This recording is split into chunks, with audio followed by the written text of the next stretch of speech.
Subscribe करा महानुभाव प्रतितीपंथ चॅनलला व बेल बटन अवश्य दाबा लेटेस्ट नोटिफिकेशन प्राप्त करण्यासाठी।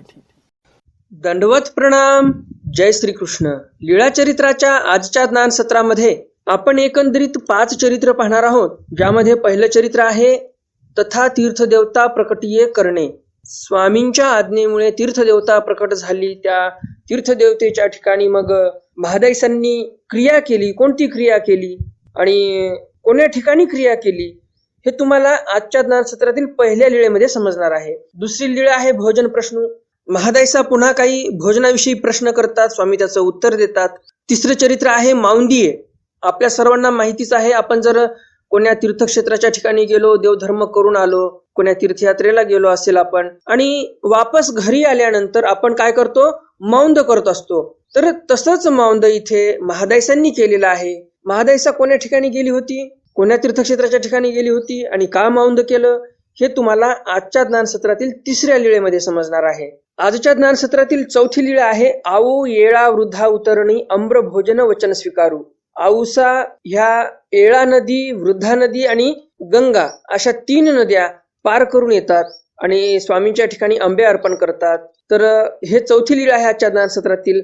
आणि शेवटची 5वी लीळा आजच्या ज्ञान सत्रातील आहे देवतेचा ठाई वेसलेपण व्हावे की। म्हणजे देवतेच्या ठिकाणी इतर जणांचं किती वेसलेपण आहे त्याचं एक प्रत्यक्ष उदाहरण स्वामींना तिथे दिसते, आणि ते उदाहरण पाहून स्वामी म्हणतात की असं वेसलेपण देवतेच्या ठिकाणी असलं पाहिजे। तर असे हे 5 चरित्र तुम्हाला आजच्या ज्ञान सत्रामध्ये ऐकायला मिळणार आहेत। हे 5ही चरित्र तुम्हाला नक्कीच आवडतील, आणि त्यामुळे लगेचच्या व्हिडिओला लाईक करा आणि जास्तीत जास्त आपल्या वास्तविक मंडळीपर्यंत हा व्हिडिओ शेअर करा, म्हणजे त्यांनाही या ज्ञानाचा लाभ होईल। तर मग जास्त उशीर न करता चला तर आज काही नवीन ज्ञानार्जन करूया। दंडवत हो। मी ईश्वरदास महानुभाव सर्वांचं स्वागत करतो आपल्या महानुभाव प्रतितीपंथ या युट्यूब चॅनलमध्ये। लीळा चरित्राच्या आजच्या ज्ञान सत्रातील लीळा क्रमांक आहे लीळा चरित्र उत्तरार्ध, लीळा क्रमांक 540। तथा तीर्थदेवता प्रकटीये करणे। तथा म्हणजे त्याचबरोबर। कालच्या ज्ञान सत्रामध्ये आपण महादाईसाच्या संदर्भात लीळा पाहिली, आणि त्यानंतर लगेच ही दुसरी लीळा घडत आहे ज्यामध्ये महादाईसाही आहेत, आणि म्हणून तथा शब्द आलेला आहे। तथा म्हणजे त्याचप्रमाणे। कालच्या ज्ञान सत्रामध्ये आपण पाहिलं, स्वामींनी महादाईसांना निरूपण केलं सदन भिक्षा कशी खावी, सदन कदन हे एकत्र करा आणि मग नंतर भोजन करा असं स्वामींनी सांगितलं। त्या प्रसंगानंतर लगेच स्वामींनी इथे दुसरं निरूपण केलेलं आहे। बघूया नेमकं लीळा कशी आहे काय नाही। तर चरित्रकार म्हणतात तथा म्हणजे त्याचबरोबर तीर्थदेवतेचं जे प्रकटीकरण झालेलं आहे ते सांगतात। महादाईसी वाराणसीहून आली ते गोष्टी गोसावी यापुढे सांगितली होती। महादाईसा वाराणसीवरून आल्या होत्या, त्यावेळेस स्वामींपुढे गोष्ट सांगितली होती। जी जी सर्वज्ञ म्हणितले होते जे उघडे या नागविया सुवावे। महादाईसा स्वामींना म्हणतात की स्वामी, तुम्ही मला सांगितलं होतं वाराणसीला गेल्यानंतर कोण्या एका उघड्या नागड्या माणसाला सुवावे म्हणजे जेवण सुवावे, त्याला खाऊ घाला। अवघी आयती केली, मग मी तिथं सर्व आयती केली होती। तिघापुरते अनन फजविले। उमाईसा मी आणि ज्या माणसाला आपल्याला जेवायला बोलवायचं आहे अशा तिघापुरतं मी स्वयंपाक केला होता। मग त्या ते पहाबिया गेलीये, मग त्यांना पाहण्यासाठी गेली मी। कोण्यातरी एका माणसाला आता आणायचं जेवायला, जे उघडं नागडं दिसेल तिथं वाराणसीमध्ये। तो पुरुष एक नागविये गोरे हरियाळ ऐसे। तर महादेशांना एक नागवा पुरुष दिसला, आणि तो कसा होता तर हरियाळे ऐसे म्हणजे एकदम तरुण अशी ती व्यक्ती होती। ज्याप्रमाणे जमिनीतून ज्या वेळेस गवत निघते एकदम कसं ताजं तवानं वाटते, त्याप्रमाणे ती तरुण व्यक्ती तशी ताजी तवानी दिसत होती, एकदम तरुण दिसत होती। एकाचा हातू धरून त्याच्या बिढारा जात होते, कोणाचा तरी हात धरून त्याच्या बिढाराला जात होते। तया ते म्हणते आमच्या बिढारा या का। महादाईसा त्या माणसाला म्हणते की तुम्ही आमच्या बिढारावर चला जेवण करण्यासाठी, कारण स्वामींची आज्ञा आहे की उघड्या नागव्याला जीव घालायचं। या का जाओ, आणि तेही तयाचा हातू सोडिला। महादाईसा म्हणतात आमच्या बिढारा या का जाओ, चला आमच्या बिढारावर, तुमच्यासाठी स्वयंपाक केलाय मी। आणि लगेच त्या माणसाने ज्या व्यक्तीचा हात धरला होता त्याचा हात सोडला, आणि म्हणते आता याच्या बिढारा जावेची लागेल। आणि मग तो उघडा नागवा पुरुष जो आहे तो म्हणतो की आता आम्हाला यांच्या बिढारावर जेवायला जावं लागणार आहे। आता पुन्हा काही जणांना असं वाटू शकते स्वामींनी असं कसं सांगितलं, उघड्या नागव्याला जीव घाला, त्याला बिढारावर घेऊन जा, हे पण व्यवहारिक दृष्ट्या बरोबर नाही। आहेत असे काही आपले लोक ज्यांना परमेश्वराची लीळा कळत नाही। अहो, सृष्टी एवढी मोठी आहे, या सृष्टीमध्ये देवतेचे कसे विधी विधान आहेत, कोणता संन्यासी कसा राहतो, काय नाही, काय माहिती असते का आपल्याला? तुम्ही आता जरी कुंभमेळ्यात गेलात, कुठे कुंभमेळा लागला तर तिथे नागा साधू येतात, पूर्ण नागवे असतात, महादेवाचे कट्टर भक्त असतात. त्यांची अस्थिपरी आहे ती. जैन मुनी कपडे वापरत नाहीत, त्यांची अस्थिपरी आहे.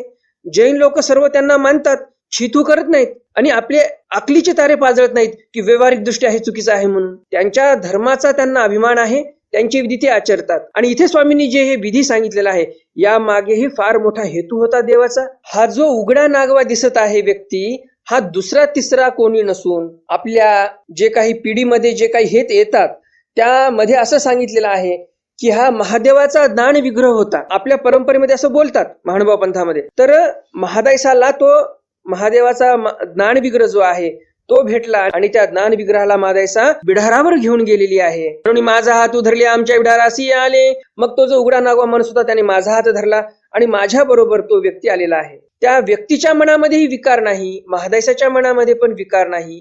विकार जो आहे तो अशा माणसाच्या मनामध्ये येतो जो विकारी आहे स्वतः, ज्याची प्रकृती राजस आहे. तशाच व्यक्तीला इथे विकार दिसतो. ज्याच्या मनामध्येही कधी येत नाही, स्वप्नामध्येही कधी येत नाही विकार, रजवासना, कामवासना, तर तशा व्यक्तींना अशा लीळा ऐकल्यानंतरही काहीही वाटत नाही. परंतु ज्यांचं आयुष्य जाते विषय वासना भोगण्यामध्ये त्यांना असे चरित्र कधीही समजू शकत नाही. तर इथे स्वामींनी लीळा केलेली आहे, स्वामींनी महादायसांना सांगितलेलं आहे. तर महादायसांनी असं त्या उघड्या नागव्याला हाताला धरून घरी नेलेलं आहे, म्हणजेच बिढारावर नेलेलं आहे. कारण ही लीळा कुठली आहे? वाराणसीची आहे. लीळा म्हणण्यापेक्षा हा प्रसंग म्हणावा लागेल, कारण हा प्रसंग महादायसा सांगत आहेत स्वामींसमोर. महादायसा ज्यावेळेस वाराणसीला होत्या तिथे जो प्रकार घडला तो प्रकार महादायसा इथे स्वामींना सांगत आहेत. आम्ही तयासी बैसाव्या घातले, पाय धुतले, पुरुषासी आहारू भरी वाढिले, ते जेविले मग म्हणती हा की हू की हेची आणिक वाढिले, तो जेविला आणिक वाढिले, तेही जेविला मग अंचवले. मग तो व्यक्ती जेवायला बसला, महाराजांनी जेवायला वाढलं. पहिल्या गेल्या पाय धुतले त्या माणसाचे, मस्त ताट भरून जेवायला वाढलं आणि मग हा की हुकी हेची असे शब्द तो म्हणायला लागलेला आहे माणूस. आणि महादायसा पुन्हा पुन्हा वाढायच्या, पुन्हा पुन्हा तो ताटामध्ये वाढून घ्यायचा. पोटभर जेवलं त्या व्यक्तीने, दोनदा तीनदा वाढून घेतलं, पोटभर जेवला आणि शेवटी हात धुतला. तांबोळ दिले, हात धुतल्यानंतर मग तांबोळ दिलं, पान दिलं. महादायसे पुसले ते कवणजी, तो व्यक्ती पान खाऊन निघून गेला. मग महादायसा म्हणतात की असा व्यक्ती मी त्याला जेव घातलं होतं, तर तो व्यक्ती कोण होता असा प्रश्न महादायसा इथे स्वामींना करत आहेत. सर्वज्ञ म्हटले बाई ते तेथची तीर्थदेवता. स्वामी म्हणतात बाई ते तिथची तीर्थदेवता होती. आता काही दिवसापूर्वी नरेंद्र मोदीजींनी काशी विश्वनाथला कॉरिडॉर तयार केला. गंगेपासून ते काशी विश्वनाथाचं जे मंदिर आहे तिथपर्यंत कॉरिडॉर तयार केला. तर तीच जागा आहे जिथे महादायसा गेल्या होत्या. महादायसांनी तिथे मुक्काम केला, तिथे उमाईसाही सोबत होत्या महादायसांच्या. आणि त्याच परिसरामध्ये महादायसांनी बिढार घेतलं होतं आणि तिथेच कुठेतरी त्या उघड्या नागड्या माणसाला आणून महादायसांनी पोटभर जीव घातलं होतं. तुम्ही जर ते पाहिला नसेल कॉरिडॉर तर टीव्हीवर तुम्ही बघा. टीव्हीवर तर आता सापडणार नाही तुम्हाला बातमी, परंतु मोबाईलमध्ये युट्यूबवर जर सर्च केलं काशी विश्वनाथ कॉरिडॉर तर ते व्हिडिओ तुम्हाला पाहायला मिळतील. मोदीजींनी कसा रस्ता केला वगैरे वगैरे सर्व माहिती मिळेल. किती लोकांनी कब्जा केला होता मंदिरांवर, मुसलमानांचे घर तोडून काढले तर त्याच्यामधून मंदिरं निघाले वगैरे वगैरे सर्व तुम्हाला माहिती मिळेल. तर तोच कॉरिडॉर म्हणजे महादायसा जिथं गेलेल्या होत्या त्याच परिसरामध्ये हा प्रसंग घडलेला आहे, त्या काशी विश्वनाथ देवतेच्या परिसरामध्ये. उत्तरार्ध लीळा क्रमांक 541. तथा भोजन प्रश्नो. भोजनाविषयी महादायसांनी प्रश्न केलेला आहे. महादायसे भिक्षा करुणी आली, जेऊ बैसली, वाटा अर्ध वर्ण भातू केला, अर्ध ताक भातू केला, गोसावी तया पासी बिजे केले. महादायसा भिक्षा करून आल्या, जेवायला बसल्या आणि अर्धा वर्ण भात केला, अर्धा ताक भात केला आणि स्वामी त्यांच्यापाशी गेले. उभ्या ठाकोणी ऐसे या ओळखिले. स्वामी तिथे उभे राहतात आणि असं पाहतात. बाई ऐसे हे काही केले. स्वामी म्हणतात बाई हा भात 2 ठिकाणी का केला तुम्ही? नाजी अर्ध वर्ण भातू अर्ध ताक भातू. महादायसा म्हणतात जी अर्धा हा वर्ण भात आहे, अर्धा ताक भात आहे. सर्वज्ञ म्हटले वर्ण असे. स्वामी म्हणतात तुमच्या जेवणामध्ये वर्ण आहे का? नाजी नाही. महादायसा म्हणतात नाही. तरी ताक असे. स्वामी म्हणतात मग ताक आहे का? नाजी नाही. महादायसा म्हणतात ताक पण नाही. सर्वज्ञ म्हणितले ऐसे होय. स्वामी म्हणतात असं आहे.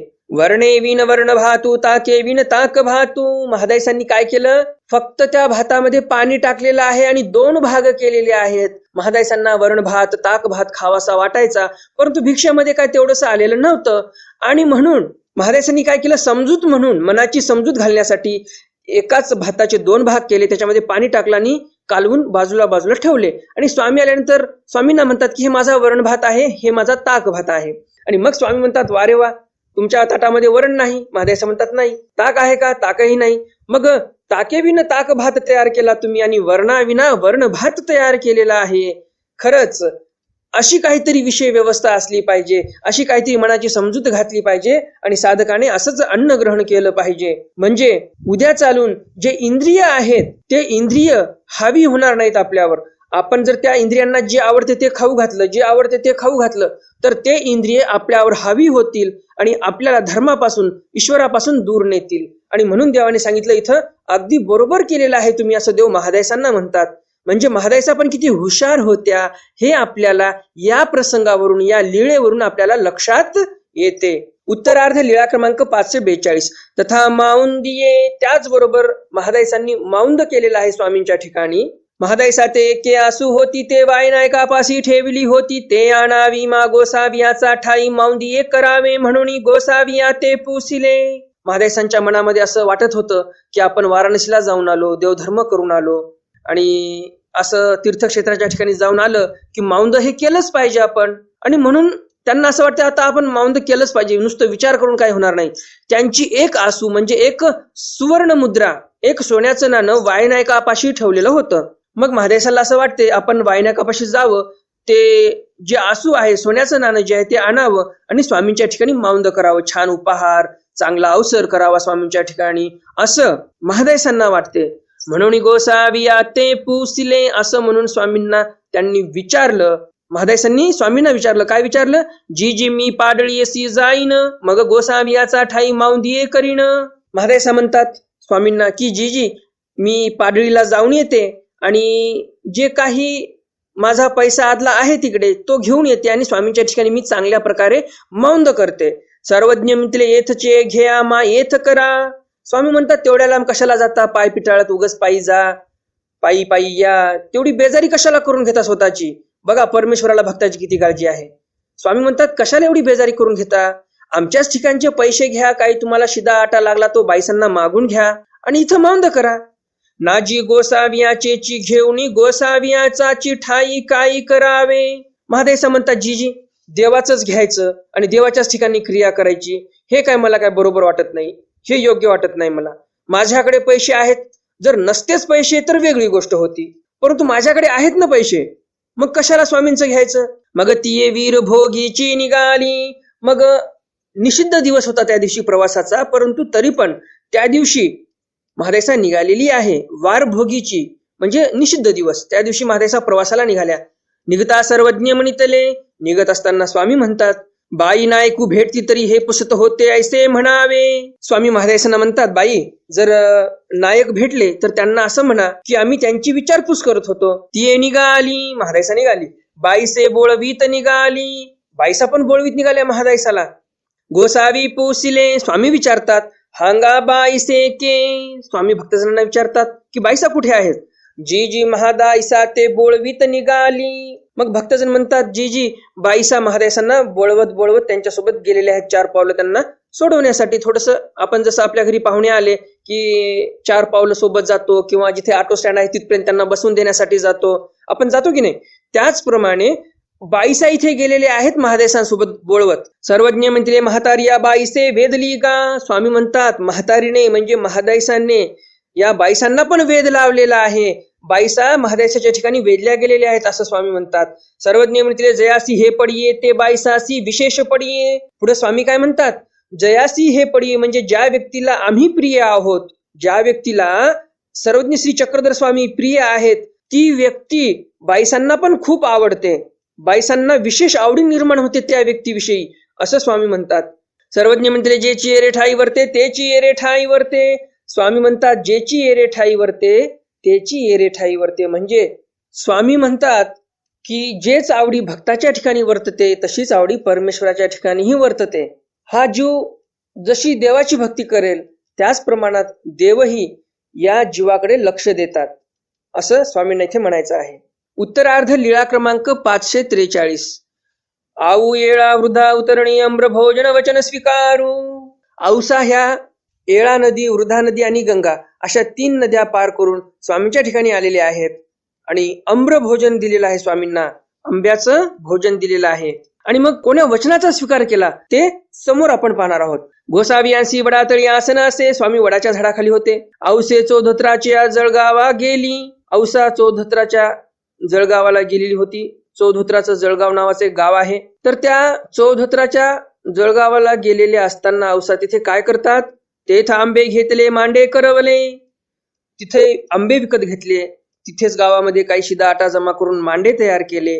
मग तिन्ही गंगा उतरवणी गोसामियाच्या दर्शनासी आली. मग तिन्ही गंगा म्हणजे येळा, वृद्धा आणि गंगा या तिन्ही नद्या उतरून स्वामींच्या दर्शनाला औसा आलेल्या आहेत. गोसाविया पुढा आंबे ओळगविले, मांडे ओळगविले. स्वामींच्या समोर आंबे ठेवले, मांडे ठेवले. मग श्रीचरणाला लागली. मग औसा स्वामींच्या पाया पडतात. गोसाविया पासी बैसली. स्वामींपाशी औसा बसल्या. मग सर्वज्ञ म्हणितले. मग स्वामी म्हणतात, येळा वृद्धा गंगा तिन्ही कैसेनी उतरली ती नायका. स्वामींनाही प्रश्न पडतो. एकटी बाई माणूस, एक नदी पार करणं अवघड. या औसांनी तर येळा नदी पार केली, वृद्धा नदी पार केली आणि गंगाही पार केली. जी जी स्वामी जगन्नाथा उतरलीये मी या श्रीचरणा प्रसादे. काय म्हणतात औसा? औसा असे नाही म्हणत की अहो मी काय कमी आहे का माणसांपेक्षा? माझ्या ठिकाणी पुरुषार्थ आहे, मी सहज पार करू शकते, एवढी शक्ती माझ्यामध्ये आहे, मी काय साधीसुधी बाई नाही. औसा अशा म्हणल्या नाही. औसा काय म्हणतात? जी जी मी ह्या नद्या उतरू शकले ते श्रीचरणाचे नी प्रसादे, म्हणजे स्वामींच्या श्रीचरणाच्या प्रसादामुळे मी हे नद्या उतरू शकले असं औसा म्हणतात. हे सर्व स्वामींनी करून घेतलं. मी तर एकदम दुबळी बाई आहे. जे काही मी करू शकले ते स्वामींच्या श्रीचरणाच्या प्रसादाने, स्वामींच्या सन्निधानाचं सामर्थ्य हे आहे की मी त्या नद्या पार करू शकले. नाही तर तुम्ही सांगा, आपण पार करू शकतो का नदी? एक नदी जर असेल गोदावरी सारखी, तर ते नदी जर दुथडी भरून वाहत असेल तर ती नदी आपण पार करू शकत नाही. आपण होडीची वाट बघतो. परंतु औसांनी एवढं काम केलं मोठं. तिन्ही नद्या पार केल्या आणि पुन्हा अहंकार बिलकुल नाही मनामध्ये की मी काय कमी आहे का, असा अहंकार बिलकुल नाही. तर विनम्रपणे औसा उत्तर देतात, जी जी हे सर्व करू शकले ते तुमच्या कृपा प्रसादाने, हे सर्व तुमच्या सन्निधानाचं सामर्थ्य आहे असं औसा इथे स्वामींना एकदम विनतकंदर विनम्र भावनेने म्हणतात.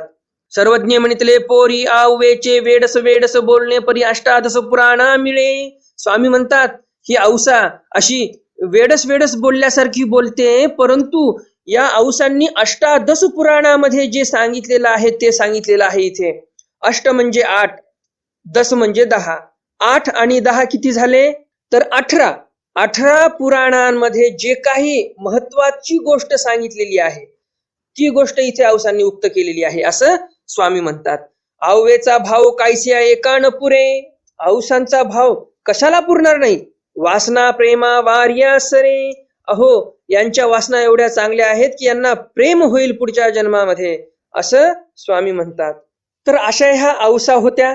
एवढा श्रेष्ठ त्यांचा भाव होता आणि त्या भावाला पाहूनच देव म्हणतात की खरंच औसाचा भाव नक्कीच एके दिवशी प्रेम प्राप्त करून घेईल ईश्वराचं, असं स्वामी इथे त्या औसांचा जो गुण आहे तो गुण इथे आपल्याला दाखवण्याचा प्रयत्न करतात. एक प्रकारे असेही म्हणू शकतो आपण की स्वामींनी इथे औसांची स्तुती केलेली आहे. परमेश्वरी भक्ताची स्तुती करतात. बघा, मागे एका चरित्रामध्ये आपण पाहिलं परमेश्वर भक्ताची सेवा कशी करतात. बाईसांचा पाय स्वामींनी हातामध्ये घेतलेला आहे आणि काटा काढलेला आहे. त्या चरित्रामध्ये आपण पाहिलं की परमेश्वर भक्ताची सेवा करतात आणि या चरित्रामध्ये आपण पाहिलं की परमेश्वर भक्ताची स्तुतीही करतात. म्हणजे एकंदरीत स्वामींच्या या लीळेला पाहून आपल्याला असं लक्षात येते की बिलकुल स्वामी निराभिमान आहेत. कोण्याही प्रकारचा अभिमान स्वामींच्या मनामध्ये नाही, अहंकार मनामध्ये नाही. तर असं आपण निरहंकारी झालो पाहिजे, निराभिमानी झालो पाहिजे, तरच आपण सर्वज्ञ श्री चक्रधर स्वामींचे अनुयायी आहोत, आपण त्या परमेश्वराचे लेकर आहोत असं आपण म्हणू शकतो. बरोबर की नाही? त्या परमेश्वरासारखे आपण दिसू तर शकत नाही. बरोबर की नाही? परमेश्वरासारखा वाण तर आपला होऊ शकत नाही. परमेश्वर चांपेगौर होते, सर्वज्ञ श्री चक्रधर स्वामी 32 लक्षणी चांपेगौर होते. आपण तसे होऊ शकतो का? नाही. मग आपल्या हातात काय आहे आता? फक्त परमेश्वरासारखे गुण ग्रहण करणे एवढं मात्र आपल्या हातामध्ये आहे. आणि हे जर देवाने आपल्या हातामध्ये दिलेलं आहे तर मग असे गुण आपण ग्रहण केले पाहिजे. अहंकार सोडला पाहिजे, अभिमान सोडला पाहिजे आणि परमेश्वराचं कार्य चांगल्या प्रकारे चालावं यासाठी आपण कार्य केलं पाहिजे. ईश्वरीय कार्य जे स्वामींनी त्या काळात केलं तेच ईश्वरीय कार्य आपणही आता चालवलं पाहिजे. ही आपली जबाबदारी आहे. ही जबाबदारी आपल्यावर आलेली आहे, तर ही जबाबदारी आपण चोखपणे पार पाडली पाहिजे. उत्तरार्ध लीळा क्रमांक 544. देवतेचा ठाई वेचले पण होवावे की. स्वामी म्हणतात बघा त्या माणसाकडे, देवतेच्या ठिकाणी असून किती वेचलेपणा आहे. वेचलेपणा म्हणजे काय? लागलेपणा, आवडी. त्या एका व्यक्तीची आवडी एवढी आहे, देव त्या व्यक्तीचं उदाहरण देतात. बघूया कोणती व्यक्ती होती. गोसावियासी चौकी आसनासे एकू भक्तू जोगेश्वरी सियाला. स्वामींचं चौकामध्ये आसन होतं आणि एक भक्त त्या जोगेश्वरीच्या पाया पडण्यासाठी आलेला आहे. देवतेसी पूजा केली, त्या देवतेची पूजा केली त्या व्यक्तीने. दंडवत घातले, प्रदक्षिणा केली, साष्टांग दंडवत घातले देवतेला, प्रदक्षिणा केली. मग पुसिले आणि मग ती व्यक्ती विचारते, आई आता जाओ. कोणाला विचारत आहे ती व्यक्ती? त्या जोगेश्वरीला विचारत आहे. जोगेश्वरी नावाची जी देवता आहे त्या मंदिरामध्ये, त्या देवतेला विचारत आहे, आई आता जाओ. आई मी जाऊ का बरं आता? माऊली आता जाओ. हे माऊली मी जाऊ का बरं घरी आता? मागुता दारवठावरी ये मागोता पुसे. मंदिराच्या दारवठ्यापर्यंत यायचा, पुन्हा परत मंदिराकडे जायचा, देवतेकडे जायचा, पुन्हा विचारायचा, आई को आता जाओ. आई आता मी घरी जाऊ का बरं? असा तो विचारत आहे देवतेला तो व्यक्ती. म्हणजे किती सश्रद्धा अंतकरणाने तो बोलत आहे त्या देवतेशी. जणू काही ती देवता म्हणजे त्याची खरंच आई आहे का, अशा शब्दामध्ये ते बोलत आहे. अशा शब्दामध्ये तो संवाद साधत आहे त्या देवतेला. माऊली आता जाओ. पुन्हा म्हणतो, माऊली आता जाऊ का मी घरी? ऐसे दोन्ही तिन्ही वेळ पुसिले. दोनदा तीनदा पुन्हा विचारलं. मग गोसावी भटाते म्हणितले. मग स्वामी भटोबासांना म्हणतात, देखिले गा वानरिया हा ठावो वेरी देवतेचा ठाई वेचले पण होआवे. देखले का वानरिया? स्वामी भटोबासांना म्हणतात, पाहिलं का वानरिया? हा ठावो वेरी म्हणजे इथपर्यंत देवतेचा ठाई म्हणजे परमेश्वराच्या ठाई वेचले पण आपलं झालं पाहिजे. जे ईश्वर धर्मातले साधक आहेत, ज्यांना ईश्वर समजला, या साधकांनी ईश्वराच्या ठिकाणी एवढं वेचले पण, एवढं लागले पण, एवढी ममता ठेवली पाहिजे परमेश्वराच्या ठिकाणी. ऐसा येथीचा होय तरी येथची आपण पे दीजे. अशी जर आवडीपूर्वक भक्ती या व्यक्तीने जर परमेश्वराची केली, आमची केली, तर आम्ही स्वतःचं पद त्याला देऊ. पद म्हणजे काय? जे कैवल्य पद आहे, जे ईश्वर पद आहे, त्या ईश्वराची प्राप्ती आम्ही करून देऊ याला, असं स्वामी म्हणतात. परंतु परिस्थिती अशी आहे, या जीवाला एकनिष्ठ भक्ती करावीशी वाटत नाही. एकनिष्ठ भक्ती केली तर परमेश्वर तुमचाच आहे, कोणाचाच नाही दुसऱ्याचा. तुम्ही एकनिष्ठतेने भक्ती केली, परमेश्वर म्हणतात मी त्या एकनिष्ठ भक्ती करणाऱ्याचा आहे. परंतु आपलं असं होते की शनिवारी शनिदेव, सोमवारी महादेव, शुक्रवारी देवी, अशी गत आपली होऊन जाते. काही उपदेशी आहेत ते पण असं वागतात. कधी शेगावला जातात, कधी शिर्डीला जातात, कधी तिरुपतीला जातात, कधी अमरनाथला जातात, कधी सोरटी सोमनाथला जातात, कधी काशी विश्वनाथाला जातात. तर असं जाऊ नये आपण. आता तुम्हाला असं वाटेल महादेसा तर गेल्या होत्या, त्या महादेसाच्या मागे ते दादोस लागले होते, जावंच लागेल तुला, जावंच लागेल, जावंच लागेल, जावंच लागेल. त्या दादोसांना कंटाळून अक्षरशः म्हणते, बाबा जातो, परंतु तू आता सांगणं बंद कर मला. स्वामी म्हणत होते जाऊ नका, दादोस म्हणत होते जा. स्वामी म्हणत होते जाऊ नका, दादोस म्हणत होते जा. आता वास्तविक परिस्थिती अशी होती, महादाईसांना स्वामींपाशी आणण्यासाठी कारणीभूत दादोस होते आणि म्हणून महादाईसांना दादोसांचं ऐकावं लागलं. परंतु आपल्याला जर परमेश्वर कळालेला आहे, आपल्यावर काही निर्बंध नसतील, तर एकनिष्ठ भक्ती आपण परमेश्वराची केली पाहिजे. तर परमेश्वर तुमचाच आहे, कैवल्य पद तुमचंच आहे, हे सर्व देव द्यायलाच बसलेले आहेत. तर अशा प्रकारे आजच्या या ज्ञान सत्रातील 5ही चरित्र तुम्हाला नक्कीच आवडले असतील. आणि अजून जर तुम्ही या व्हिडिओला लाईक केलं नसेल तर लगेच या व्हिडिओला लाईक करा आणि जास्तीत जास्त आपल्या वासनिक मंडळीपर्यंत हा व्हिडिओ शेअर करा, म्हणजे त्यांनाही या ज्ञानाचा लाभ होईल. आजच्या ज्ञानसत्रातील प्रश्न आहे, औसा स्वामींना उत्तर देतात की मी हे तिन्ही ज्या नद्या उतरलेली आहे ते स्वामींच्या श्रीचरणाच्या प्रसादाने. तर हे जे एकदम विनम्रपणे उत्तर दिलेलं आहे औसांनी, या उत्तरावरून आपल्याला औसांच्या ठिकाणचा कोणता गुण लक्षात येतो? हा आजच्या ज्ञानसत्रातील प्रश्न आहे. कालच्या ज्ञानसत्रामध्ये मी प्रश्न विचारला होता, भिक्षेमध्ये जर सदन अन्न आलं, एकदम मिष्टान्न आलं, तर साधकाने ते ग्रहण कसं केलं पाहिजे? या प्रश्नाचं उत्तर आहे, स्वामींनी सांगितलेलं आहे की जे सदन अन्न आहे, मिष्टान्न आलेलं आहे, ते कदनामध्ये मिसळून टाकायचं, काला करायचा.